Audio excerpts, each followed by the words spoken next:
Arranca la campaña de la renta de 2023 y como cada año parece ser un dolor de cabeza para muchos ahorradores que tratan de averiguar cómo declarar las ganancias que han obtenido con la venta de letras del tesoro, de acciones, de sus fondos de inversión o también por la liquidación de su plan de pensiones. Este año además ya han tenido que comunicar a Hacienda cuánto dinero tenían invertido en criptomonedas. Esta es la gran novedad del 2024, siempre y cuando, claro, tengan más de 50.000 euros invertidos en el extranjero, aunque también tienen que saber que deben declarar en la renta las ganancias por la venta de estas criptodivisas. ¿Cómo hacerlo? Vamos a intentar hoy resolver todas sus dudas en un momento. Soy Laura de la Quintana y estás escuchando el podcast de actualidad económica del diario El Mundo. Las cuentas claras. Sepa que ganar dinero en bolsa no es gratis. Además de los sustos de mercado que ha tenido que sufrir a lo largo de todo el año pasado, también es el momento ahora de pagar ante la ventanilla de Hacienda por las ganancias que ha conseguido con la venta de sus acciones. Ese margen va desde un 19% para las cantidades más pequeñas, aquellas que están por debajo de los 6.000 euros, y llega hasta el 28% si lo que ha ganado supera los 300.000 euros. Las letras, además, tributan exactamente igual que las acciones. Solo todo lo que tiene que ver con la jubilación se dirige a la base general, como las aportaciones a los planes de pensiones, que se las puede deducir en la renta de este año también, y esto será hasta un máximo de 1.500 euros, que es el límite que impuso el Gobierno hace un par de años. Para resolver todas las dudas hoy nos acompaña Marta Rayaces, que es experta fiscal de TaxDown. ¿Qué tal, Marta? Muy bien, encantados de estar por aquí, a ver si solucionamos muchas dudas. Venga, porque además últimamente vemos a TaxDown en todas partes y entonces hemos decidido llamarles para que nos cuenten específicamente cómo le afecta la renta o cómo tiene que hacer la renta del año 2023 un ahorrador o un inversor en nuestro país. Y la primera duda que tiene muchísima gente que invierte en acciones es cómo declararlas en la renta, si es necesario declarar tener acciones o solamente las ganancias y luego la parte también de las pérdidas. Pues vamos a ello. Yo creo que lo primero que tenemos que tener en cuenta es que una vez que estamos obligados a presentar la declaración de la renta, estamos obligados a incluir absolutamente todo.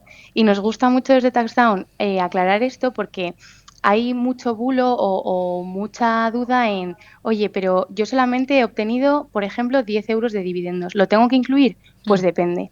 De forma general, cuando hemos estado trabajando y hemos ganado más de 22.000 euros, ya estamos obligados a presentar la declaración y, por tanto, tenemos que incluir absolutamente todo. Los 10 euros de dividendos también.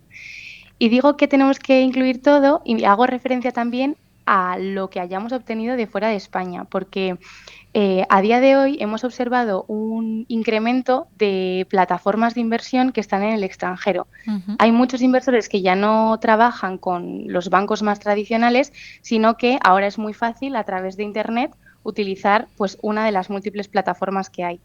Entonces, esto es relevante porque cuando hagamos nuestra declaración de la renta nos tenemos que acordar de toda esa información, de todo lo que hemos recibido de fuera de España y que no va a estar volcado en nuestro borrador, pero tenemos obligación de incluirlo. Eso te iba a preguntar, porque las acciones que tú tienes en España y si las vendes o no, eso Hacienda es una información que ya debería tener, ¿no?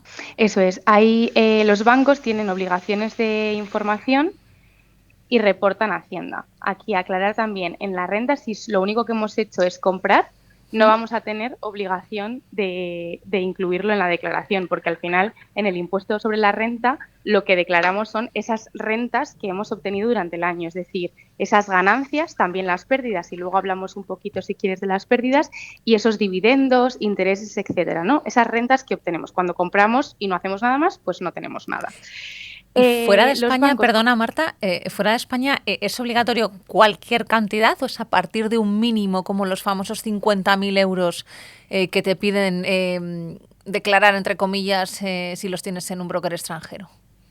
Pues a efectos de la declaración de la renta no hay ningún mínimo. Están, digamos, los límites de la obligación de declarar que decíamos antes, pero a la generalidad de personas lo que le afecta sobre todo es el límite de rendimientos del trabajo. Vale. Y como decía, si trabajamos con un solo pagador y tenemos más de 22.000 euros, con cualquier cantidad que hayamos obtenido de fuera de España o de dentro de España vamos a tener que incluirla en la declaración. Otra cosa que tenemos son lo que llamamos los modelos informativos, ¿no? Que son los que hacen referencia a esos 50.000 euros que hacías referencia. Entonces, esos son modelos totalmente independientes a la declaración de la renta, por los que no pagamos impuestos, sino que simplemente aportamos a Hacienda una información extra que luego, por supuesto, utilizarán para ver si lo que hemos indicado en la renta más o menos les cuadra o les puede faltar algo, ¿no? Pero son obligaciones totalmente independientes. Vale, sí, o sea, es un modelo informativo. Es el modelo que, por cierto, este año Hacienda ha aprobado también para las criptomonedas o criptodivisas. Es un modelo que ya debería estar presentado, de hecho,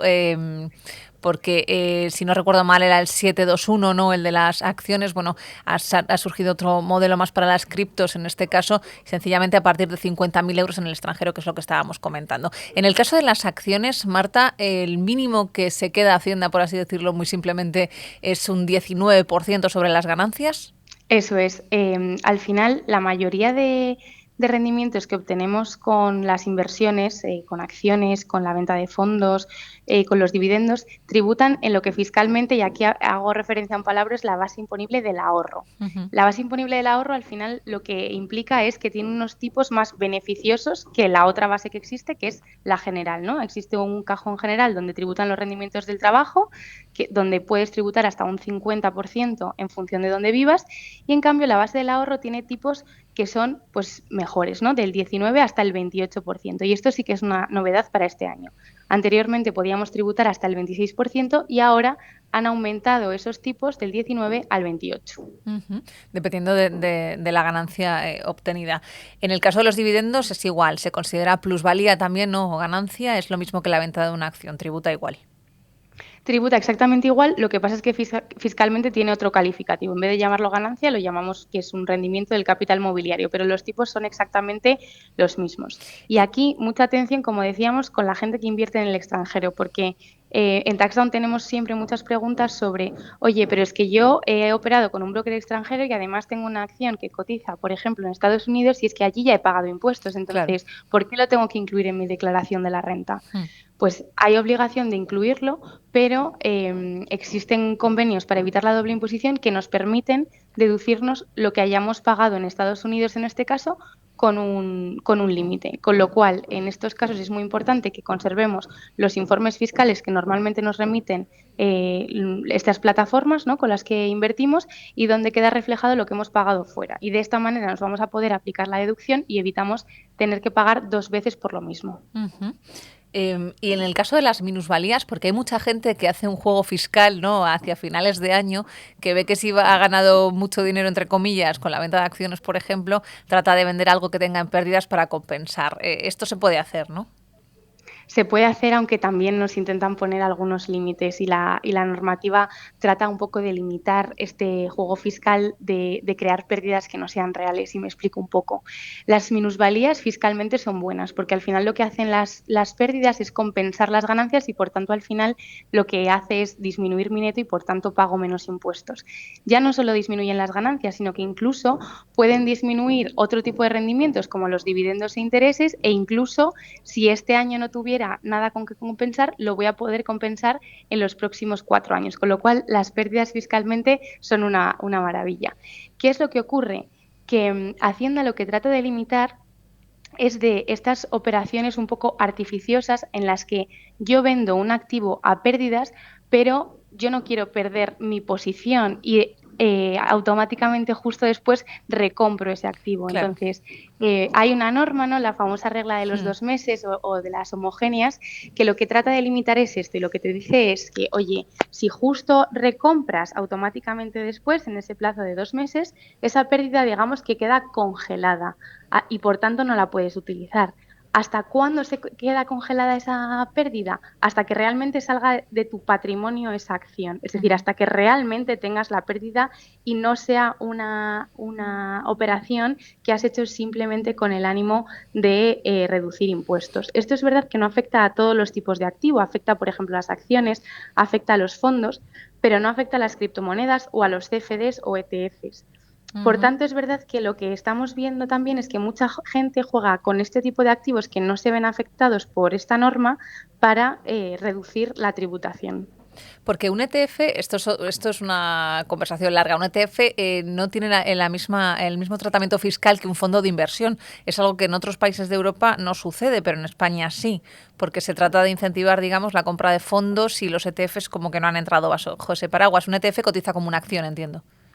Eso es. Al final nos encontramos ETFs muy variados. Ujú. Entonces, es verdad que Hacienda siempre nos pasa que Hacienda va un poquito por detrás de la realidad y a lo mejor no tenemos tantos pronunciamientos al respecto, ¿no? Pero existen, digamos, suficientes motivos como para defender que no se comportan igual que un fondo. Venga, y vamos con el último tema, que es el de las criptomonedas, que es un activo nuevo que genera cierto desconocimiento, ¿no? A lo mejor a veces no se sabe muy bien si hay que tributar o no por él, pero la realidad es que sí, ¿no? Eso es. Al final tenemos que pensar en las criptomonedas como si fuera una especie de acción.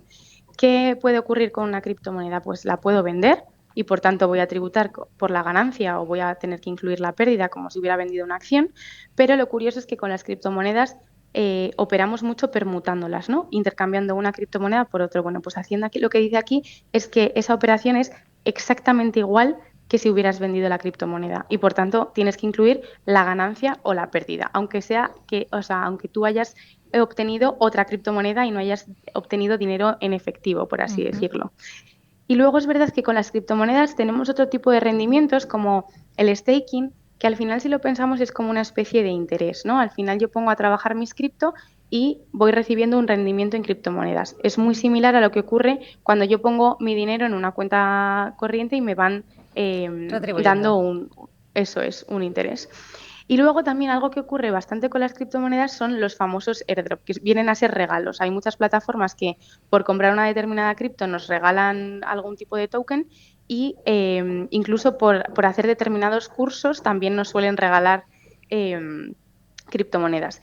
Esto, y vuelvo a mis palabras fiscales y me vais a perdonar, tributa en la base imponible general, igual que el trabajo, es decir, que tributo desde el 19 hasta el 50% dependiendo de dónde viva y no en esa base del ahorro que es mucho más atractiva.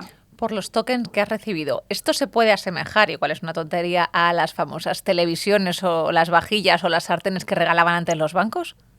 Efectivamente, es exactamente lo mismo. Es un regalo que recibimos como las sartenes que nos da el banco toda la vida. Ujú. Y que va a la base general y no a la base imponible sobre el ahorro.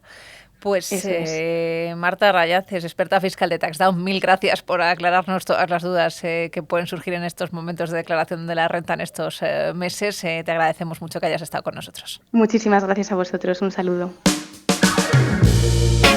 Nos vamos. Gracias por escucharnos una semana más. Volvemos la semana que viene con un nuevo episodio de Las Cuentas Claras. Las cuentas claras.